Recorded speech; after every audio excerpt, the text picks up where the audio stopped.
What is Buddhism? Well, first of all, it's a way of life. It can be seen as a sort of scaffolding which one can use as a guide for navigating life as a human. It contains some ethical and moral guidelines that aren't necessarily strict, at least not in the same sense that other religions may be considered.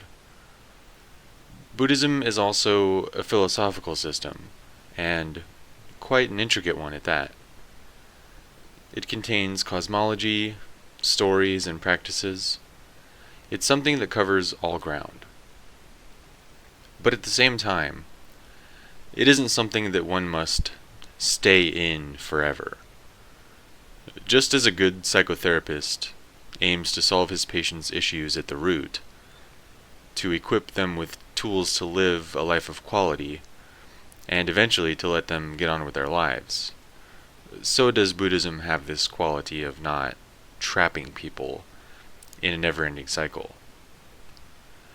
It can be the boat that is left behind when one lands on the opposite shore. From here, it might be easier for me to go into what it isn't.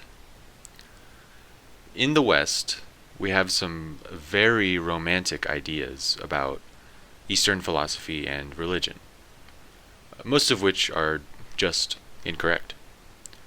You may think about Buddhism and come to the idea of monks with shaved heads and maroon robes preaching nonviolence and peace. And of course, they must all be vegetarian, right?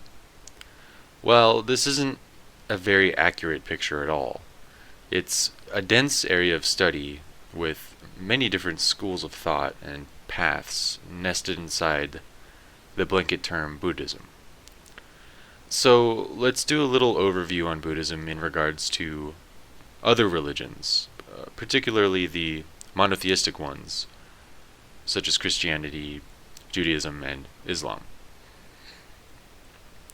So first of all, Buddhism isn't a monotheistic religion, meaning there isn't a belief in the one true God. It isn't a polytheistic religion either, so there isn't any sort of god or gods to worship in this practice. There isn't any sort of cosmic judge watching humanity and doling out punishments or rewards in an afterlife.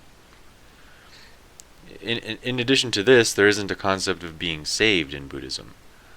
The Buddha isn't some savior that absolves one of their sins when they vow to follow his path or surrender themselves to him. The Buddha isn't, in the sense of Jesus, an incarnation of a god. The relationship that the Buddha has with his disciples is that of teacher and student. So we can already begin to see that it isn't really a religion in the usual sense. It just depends on how you define religion. A more appropriate label, I think, would be philosophy, but then again, philosophy is sometimes something that is read for intellectual stimulation and then placed back on the bookshelf. Buddhism is a living, breathing system that can actually be used in daily life. It's a practice, not a belief system. Within the framework of Buddhism, all sentient beings are thought to have an innate, primordial Buddha nature. Nobody is sent down to the earth from elsewhere to act as a conduit between the Almighty and everyone else in the general population.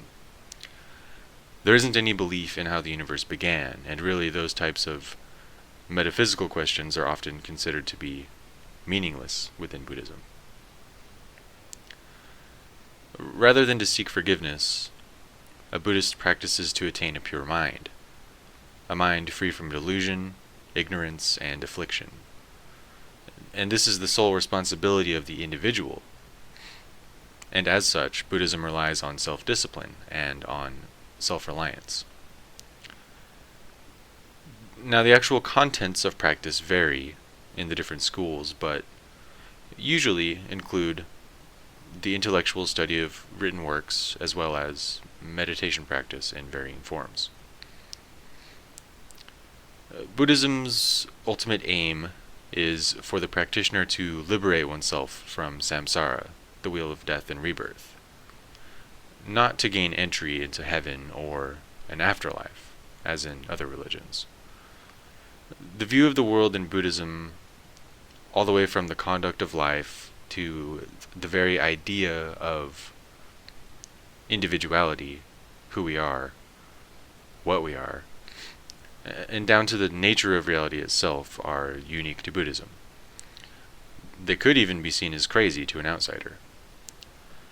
Ideas like reincarnation, rebirth, karma, dependent arising, emptiness, and suffering are core to the philosophy, but again hold different meanings to different people.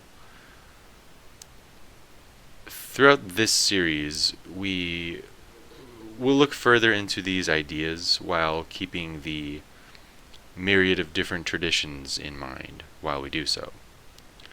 So in the next video on this topic, we'll go into the story of the Buddha, and eventually we will work our way through the core concepts or the backbone of Buddhism. Thanks for watching.